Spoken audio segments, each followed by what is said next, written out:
Eu acho que vai renovar. Acho que vai renovar. Mas, assim, o Renato Augusto deu uma entrevista depois do jogo contra o Santos, em que ele relatou o incômodo, ele está incomodado com ninguém conversar com ele sobre a renovação. E ele falou, claro que eu quero participar desse projeto novo, quero participar do projeto 2024, mas eu tenho meu tempo. Se alguém vier falar comigo, eu vou ter que conversar com alguém.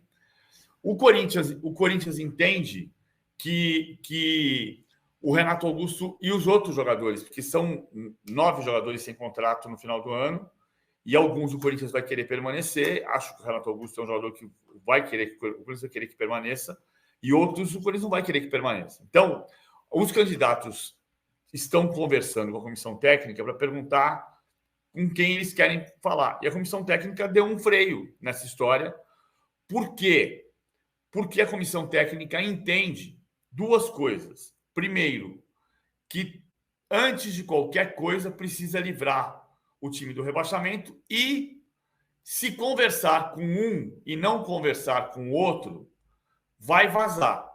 Então, chama o Renato Augusto para conversar. Renato, a gente quer que você fique aqui ano que vem, vamos conversar, vamos começar a falar. E aí você, eventualmente, não chama o Fábio Santos para conversar. O Fábio Santos vai desmobilizar. O Fábio Santos pode ter expectativa de renovar por um ano. Todo mundo acha que o Fábio Santos não vai renovar, mas todo mundo acha que o Renato vai renovar e o Fábio Santos não vai renovar. Mas a partir do momento que você chama o Renato Augusto e não chama o Fábio Santos, vai desmobilizar uma parte do elenco.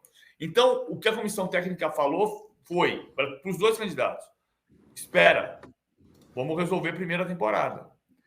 E isso tem a ver não só com solucionar a temporada, como tem a ver com o entendimento de como o time vai se comportar a partir de uma evolução física e tática.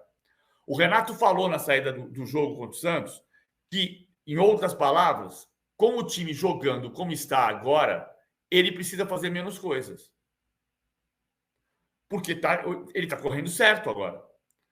Então, o desempenho dele melhorou, o desempenho do Juliano melhorou. Time bom consagra jogador ruim. Time ruim enterra jogador bom. O time do Corinthians ficando bom taticamente, o futebol deles vai aparecer mais. E aí você vai ter uma noção mais exata de quem serve e de quem não serve para o ano que vem. Por isso, a comissão técnica está dizendo: calma, não vamos falar com ninguém agora. Vamos ver o desenvolvimento do time. Só que isso vai incomodar quem não recebe nenhum tipo de consulta. E o Renato Augusto demonstrou descontentamento na entrevista coletiva de domingo. Ele não falou, ele não se demonstrou braveza, não demonstrou. Ele demonstrou que eu quero ficar, mas eu tenho meu tempo. E o Corinthians entende que esse tempo é o tempo que não vai ter ameaça nem de Flamengo, nem de Palmeiras, e que do Corinthians saindo é para ganhar menos em outro lugar. Então, o Corinthians confia nesse tempo.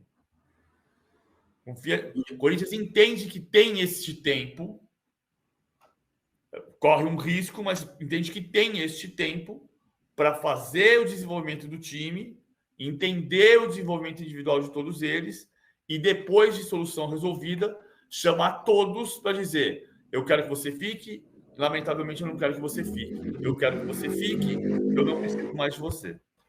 O que acaba criando um certo ruído ali, porque quem está nessa expectativa fica com esse incômodo que a gente viu evidente, como o PVC acabou de relatar.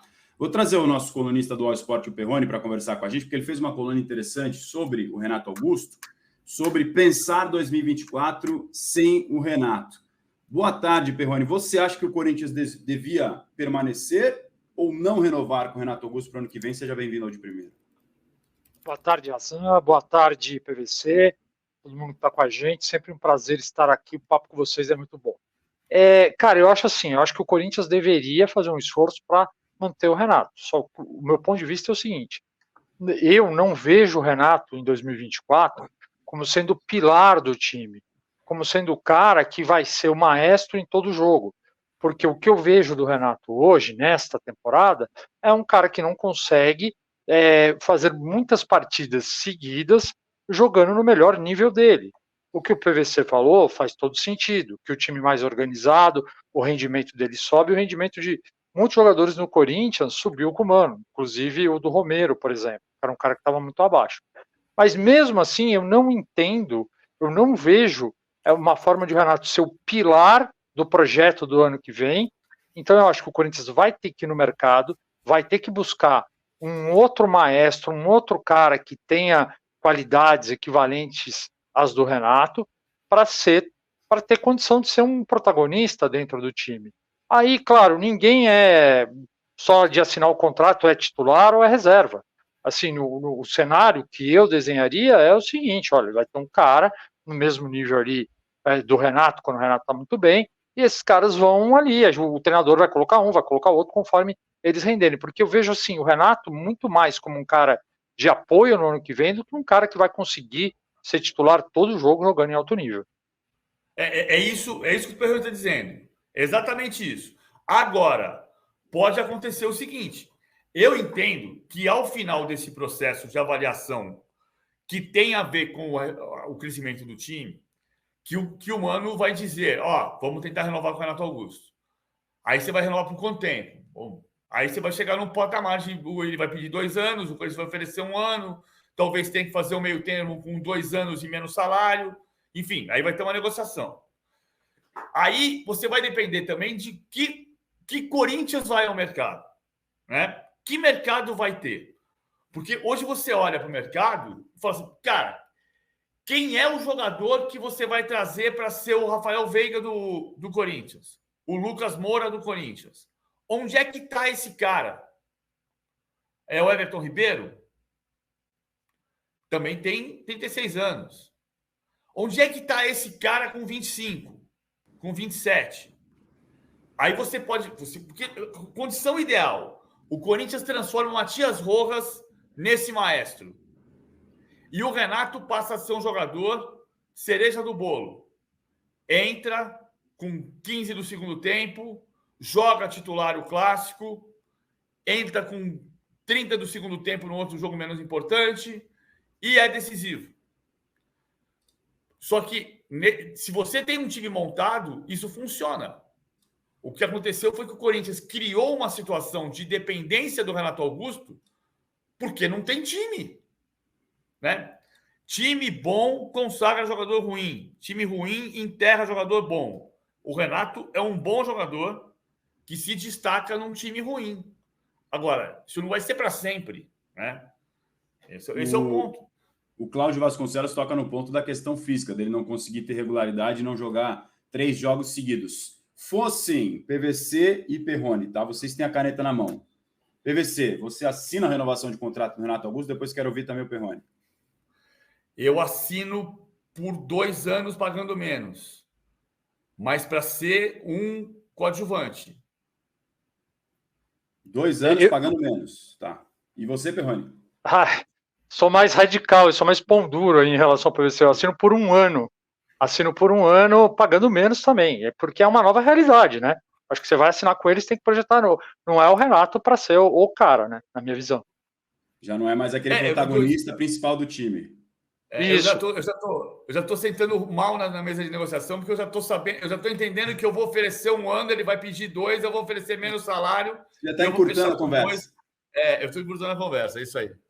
Mas o lado bom é que se fosse o PVC, o diretor de futebol, acho que tinha mais chance de sair renovação, né? Acho que a minha proposta já não ia ser muito bem aceita. Se você chegar, eu te pago metade do que você está ganhando. Te dou 1 ano a mais. O cara fala, pô, você tá me manda embora logo, né? Você tá querendo que eu saia, né? O cara ia falar. Gostei que a gente tem o 880 aqui. A gente tem o generoso PVC e o rigoroso Perrone, né? O caminho é buscar o equilíbrio. Mas não tem problema, dos dois. Assim, eu acho que eu adotaria inicialmente, tá? Só não quer dizer que eu vou fechar nesses termos, mas eu acho que eu adotaria a linha Perrone no começo para depois chegar no meio do caminho, quem sabe, não tão alto assim. É que aí eu acho que o caminho é assim. Não sei. Eu nunca sentei numa mesa de negociação nesse eu estou falando aqui baseado nas negociações que eu faço nos futebols virtuais da vida. Não quer dizer nada. Você chega para ele e diz assim: é o seguinte, eu te dou 1 ano de contrato pelo mesmo salário. Aí ele vai dizer: não, pelo meu salário não, me aumenta 10%. Pô, eu tive um desempenho nesse ano que se não fosse por minha causa, o time tinha caído. Quando eu jogo, o time tem 60% de aproveitamento, quando eu não jogo, tem 40%. Jogou muito Aí na você- semifinal da Copa do Brasil, no primeiro jogo, principalmente. Jogou. Me dá 20% de aumento. Se você vai me dar um ano de contrato, me dá 20% de aumento. Aí eu te digo, então eu te dou 2 anos de contrato e diminuo 20%. Você já Você faz vai a ganhar primeira mais temporada dinheiro. pensando na Não. segunda. Porque você vai ganhar menos, você vai ganhar mais dinheiro. Se você ganhar, essa conta, para ter certeza, tem que ter o valor, né? Eu não tenho o valor. Mas se você oferecer o mesmo salário para o Renato por um ano, ou 20% a menos, ou 30% a menos por 2 anos, provavelmente esse contrato de 2 anos ele vai ganhar mais dinheiro no todo do que no contrato de um ano. Sim. É pelo Só que ele vai ganhar, só que ele vai gastar menos por mês. Isso. Você vai diluir, né, a grana em mais tempo se você oferece um contrato de 2 anos e tem um acordo. Agora, em cima desse debate que a gente está tendo sobre o Renato Augusto, de como ficar ou não, permanecer ou não, inclusive vale você ler a coluna do Perrone aqui no All Sport para ter um pouco mais de detalhes sobre o pensamento dele, sobre pensar em 2024 sem o Renato Augusto ou não, enfim, do que o Corinthians vai fazer daqui para frente. A gente estava falando exatamente da semifinal da Copa do Brasil, é curioso, né? Você tem o Renato Augusto no Corinthians, que foi protagonista na ida contra o São Paulo, e você tem o Lucas, que foi protagonista na volta, principalmente da semifinal, e depois também no resto da caminhada, que deu o título inédito para o São Paulo na Copa do Brasil. Pensando no sistema de cada um dos dois times, tá? Não quer dizer quem é o melhor jogador, nem quem está em melhor fase, mas dentro da realidade de cada um dos times. Quem é mais importante? O Renato Augusto no Corinthians, no contexto Corinthians, ou o Lucas no contexto São Paulo? Por que os dois? Porque são jogadores que têm um futuro indefinido até agora. O São Paulo também quer, claro, a permanência do Lucas. Eu, de cara, já vou dizer que eu acho que é o Lucas no São Paulo, porque acho que é um jogador que muda muito o jogo com o ritmo que ele põe dentro de campo e ajuda o time também a jogar. Não que o Renato Augusto também não faça, mas por o Lucas ser mais jovem, ele consegue ter mais regularidade e faz mais diferença mais vezes do que o Lucas no São Paulo. É a minha visão. Quero ouvir dos amigos. Vai você. Assim, eu acho assim, a pergunta é difícil, cara, porque o Corinthians, ele depende mais do Renato, dependeu até aqui, né, mais do Renato. Então, qual a tendência? O que eu te respondo isso há pouco? É mais importante o Renato no Corinthians, por quê? Porque o São Paulo tem uma estrutura melhor de jogo do que o Corinthians. Tem mais alternativas. Tem mais alternativas e consegue viver um pouco melhor sem ele do que o Corinthians sem o Renato. Se bem que o Corinthians faz um primeiro tempo o melhor na mão do Mano, na minha opinião, contra o Fluminense, sem o Renato, né? Mas então eu acho que por conta disso eu digo que o Renato é mais importante. Mas é claro que é muito mais importante para o São Paulo, por exemplo, renovar, ter o Lucas no ano que vem, do que o Renato para o Corinthians, porque o Lucas é um cara que rende mais, está mais inteiro, consegue jogar mais tempo num nível melhor, né? Eu não sei se eu fui meio contraditório aí, mas acho que deu para entender o raciocínio. Né? Sim. Eu acho que é o Lucas pelo seguinte: o São Paulo tenta a renovação com o Lucas para ter um protagonista. E o Corinthians tenta a renovação com o Renato para que ele seja uma parte do time. Então, como o Lucas conseguiu ser protagonista de um São Paulo campeão, o Lucas é mais importante para manter esse São Paulo. O Corinthians vai tentar criar um novo time em que não dependa do Renato. Por isso eu acho o Lucas mais importante. Ou seja, o São Paulo deve formar um time em torno do Lucas Moura e o Corinthians não fará o mesmo com o Renato Augusto, na tua visão? O Corinthians quer desfazer a necessidade de ter o Renato, a dependência. O Corinthians quer desfazer a dependência. E o São Paulo quer ter o cara que faça o time depender dele. Colocando assim, é ruim. O São Paulo quer um protagonista. O Corinthians quer um coadjuvante. São esses os dois termos das renovações. Por isso eu acho o Lucas mais importante. Embora o Renato também seja importante. Eu não abriria a mão do Renato Augusto. Só um parêntese aqui que eu vou falar, porque o meu ponto de vista é sobre a temporada do São Paulo. Não se pode inverter as coisas nesse momento da temporada. O São Paulo tomou 5-0 do Palmeiras. Tem alguém feliz de tomar 5-0 do Palmeiras? Ninguém. São Paulo não consegue ganhar fora de casa. Alguém está feliz no CT da Barra Funda por não conseguir ganhar fora de casa? Não. A temporada do São Paulo é ruim? É boa. É a melhor temporada do São Paulo em 15 anos. Porque o São Paulo voltou a ganhar um título nacional depois de 15 anos.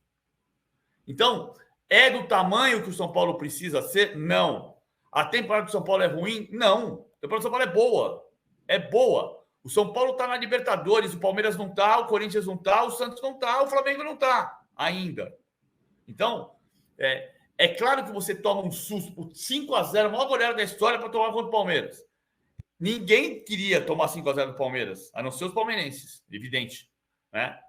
Mas não dá para você inverter o eixo. São Paulo precisa de correções e não de rupturas. Não, tá longe. E o Corinthians precisa de ruptura, né? Precisa construir algo novo. E por falar em ruptura, uma coisa que eu escrevo na coluna também, acho que essa discussão sobre o Renato Augusto no Corinthians, ela é importante porque o Corinthians precisa romper com esse negócio de ficar toda hora indo buscar solução no passado dele. O Corinthians tem uma dificuldade, vai lá, busca um ídolo do passado, um cara e coloca ali. Cansou de fazer isso. Desde que o Renovação e Transparência chegou em 2007, é o que o Corinthians mais faz, buscar solução nesses jogadores do passado que deram certo lá atrás. Algumas vezes isso funcionou, outras não. Então, acho que pensar no time com essa possibilidade de ser sem o Renato, pode ser começar a romper isso, a parar de olhar só para o retrovisor, para o espelhinho retrovisor ali. Buscar no passado soluções para o futuro tem sido uma rotina do Corinthians nas últimas temporadas. Você vota na enquete, quem é mais importante, o Renato Augusto para o Corinthians ou o Lucas para o São Paulo? Está equilibrado, mas a maioria está achando que é o Lucas também para o São Paulo. Aqui na nossa mesa virtual ficamos no 2-1. Eu e PVC votamos no Lucas, o Perrone no Renato Augusto. E você no chat também opina, manda sua mensagem, participa com a gente, claro, porque é sempre bom ter vocês por aqui. Perrone, muito legal a tua coluna, recomendo mais uma vez para quem não leu, dar uma olhada sobre este 2024 corintiano com ou sem Renato Augusto. Aproveitando para te agradecer a tua participação com a gente, e se quiser já emendar mais alguma, fique à vontade, mas também quero te ouvir sobre essa reta final do Corinthians na briga para fugir da parte de baixo depois desse empate contra o Santos. Você acha que o Corinthians ainda sofre muito nessa reta final ou agora já está mais tranquilo? Eu acho assim que o Corinthians escapa, o Corinthians vai conseguir se livrar do rebaixamento, mas eu acho que vai sofrer, porque pelo estilo do Mano, o Mano é muito econômico, ele faz 1-0 ali, ele já começa a mexer no time, a procurar segurar o resultado. Ele deu entrevista dizendo que se o Corinthians, pelas contas dele, se o Corinthians somar 1 ponto por rodada, escapa. Então eu acho que vai sofrer por conta disso, porque as mudanças naturalmente são lentas, ele pegou o Corinthians muito abaixo, não dá também para o cara chegar e fazer muita coisa, e o Corinthians está com muita dificuldade de se impor em casa, né? Não tem perdido em casa, mas é uma sequência de empates ali, os resultados, o Corinthians tem uma certa dificuldade, então acho que tudo isso vai pesar. Eu acho que o torcedor vai sofrer um pouquinho ali, mas no final o Corinthians consegue se livrar dessa confusão toda. É o que o torcedor corintiano está na expectativa, pelo menos para esse final de ano, não terminar de maneira trágica, porque seria terrível. O Corinthians está numa situação um pouco mais tranquila agora, a gente consegue ver na tabela. 14º com 37 pontos, o Goiás é o primeiro dentro com 32, são 5 de diferença, PVC. Tem uma informação do ponto de vista físico que explica um pouco ou que atenua um pouco essa ideia de que o Mano faz o time recuar. Fisicamente, tem uma informação que circula que o Mano fazia um treino no Internacional de alto contraste, digamos assim, de combate no 1 contra 1, de intensidade, de muita intensidade. Porque quando você faz o combate no 1 contra 1, seja um atacante contra o zagueiro contra o atacante, em alta velocidade, em alta performance, o teu batimento cardíaco vai subir, a tua capacidade aeróbica vai ter que aparecer. A tua capacidade física vai ter que aparecer. E lembra que no Internacional, durante todo o ano, se discutiu o Internacional fisicamente. E o Internacional tomou 13 gols na Libertadores, 12 no segundo tempo. Mesmo assim, nesse treino de alto contraste, os jogadores do Internacional suportavam 45 segundos. Os do Corinthians, quando o Mano chegou, no 20º já estavam língua de fora. Então, tem um pedaço da recuperação do time que também é física. Né? Então, o Corinthians está caindo no segundo tempo. O Corinthians fez um primeiro tempo contra o Santos muito bom, caiu no segundo tempo. O Corinthians fez 3-1 no Fluminense no primeiro tempo, tomou empate no segundo tempo. Uma parte passa por aí também. E PVC, desculpa te cortar. E tem uma coisa também, o Mano tem feito a opção de colocar os mais experientes. porque ele acha que o time precisa de jogadores mais experientes e tal. Então, os atacantes ali que ele poderia colocar, Pedro, Wesley, não começaram como titular. Então, assim, é um preço que se paga pela experiência também, né? Essa questão física. Sim. Sem dúvida. Aquela linha de defesa que, se você pegar anos anteriores, é praticamente a mesma, com exceção do Lucas Veríssimo. Isso uma hora, principalmente nesse momento da temporada. Estamos no final de outubro, chegando em novembro, vai cobrar um preço sem dúvida nenhuma. Perrone, obrigado, viu, pela participação com a gente. Eu que agradeço. Boa demais a resenha. Valeu, gente. Bom demais contar com o nosso colunista, o Perrone, aqui no All Sport para conversar com vocês. Continue votando na enquete nessa reta final sobre quem é mais importante. O Lucas está abrindo vantagem aqui na nossa enquete sobre quem é mais importante. Lucas no São Paulo ou Renato Augusto no Corinthians.